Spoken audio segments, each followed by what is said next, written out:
तर नमस्कार मंडळी. श्री स्वामी समर्थ. ओम नमः शिवाय. तर मी वर्षा, मी तुमचं माझ्या ब्युटी फॅमिली कट्टा या चॅनेलवर मनापासून स्वागत करते.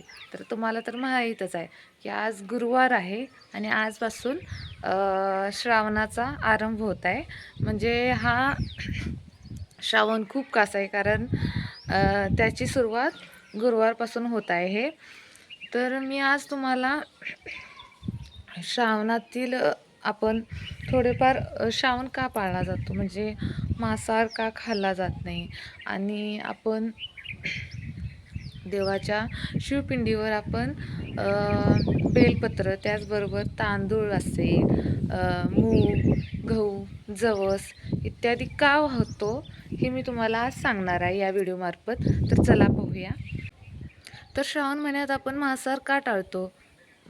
तर या मागचं रिझन सायंटिफिक आहे, ते मी तुम्हाला सांगणार आहे. तर पूर्वजांनी जे ठरवून ठेवलेलं आहे ते आपल्या निसर्गाशी खूप चांगलं आहे. तर मांसाहार का म्हणजे का करत नाहीत? तर यावेळी जंगलामधील जे प्राणी असतात त्यांचा प्रजननाचा काळ असतो, आणि त्याची उत्पत्ती म्हणजे त्याची वाढ होण्यासाठी तो काळ, म्हणजे त्या काळी शिकार केली जात नव्हती आणि मांसाहार टाळला जात होता, कारण प्राण्यांची, पक्ष्यांची संख्या वाढावी म्हणून त्या काळी मांसाहार केला जात नव्हता. त्याचबरोबर काय, तर श्रावण महिन्यात भरपूर प्रमाणात पाऊस असेल व त्याचबरोबर येणारे आजारही असायचे. त्यामुळे जंगली प्राण्यांना आजार भरपूर व्हायचे. मग आता आपण मटण वगैरे मांसाहार पक्षी प्राण्यांचं खातोच. तर त्या माध्यमातून आपल्यालाही आजार होऊ नये म्हणून हा मांसाहार टाळला जातो. तर यामागचं हे सायंटिफिक कारण आहे. आणि आपण श्रावण महिन्यात शिवपिंडीवर तांदूळ असेल, मूग असेल, जवस व इतर धान्य का होतं तेही मी तुम्हाला सांगणार आहे.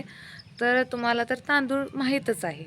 तर तांदूळ हे शुद्धतेचं, अन्नपूर्णेचं व समृद्धीचं प्रतीक आहे. तर म्हणून तांदूळ हे वाहिलं जातं.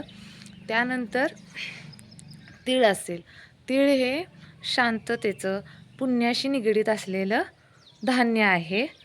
तसेच तीळ हे पवित्र मानलं जातं. तसेच पितृस्मरण होण्यासाठीही तीळ वाहिलं जातं. त्यानंतर येतं जवस. तर जवस हे शेती असेल, आरोग्याशी व निसर्गाशी निगडीत असतं, त्यामुळे आपण जवस हे वाहतो शिवपिंडीवर. त्यानंतर जे इतर धान्य आहेत, मूग असेल, तर हे पौष्टिक असतं, सात्विक असतं, आपल्या निसर्गाशी निगडीत असतं.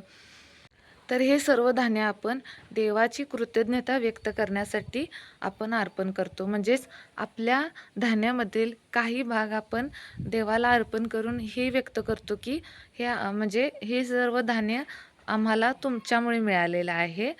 तर एक छोटीशी कथा आहे, ती मी तुम्हाला सांगते की एक शेतकरी कुटुंब असतं. तर श्रावण महिन्यात भरपूर पाऊस, म्हणजे त्या महिन्यात भरपूर पाऊस आलेला असतो, त्यामुळे शेतकऱ्याचं पीकही खूप चांगलं येतं.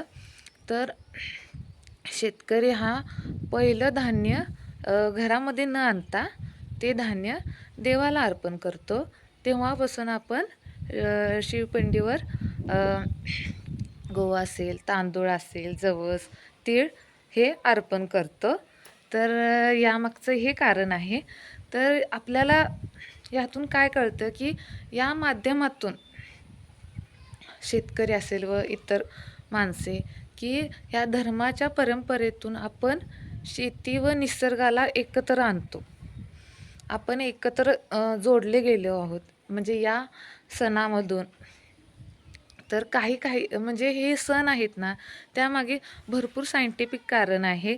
हे जाणून घ्यायला मलाही खूप आवडतं, आणि तुम्हालाही कसं म्हणजे तुम्हालाही आवडतं का? म्हणजे हे कमेंट करून मला नक्की सांगा. आणि हा तुम्हाला व्हिडिओ जर आवडला असेल तर लाईक आणि शेअर करायलाही विसरू नका, आणि माझ्या चॅनेलला सबस्क्राईब करायलाही नक्की विसरू नका.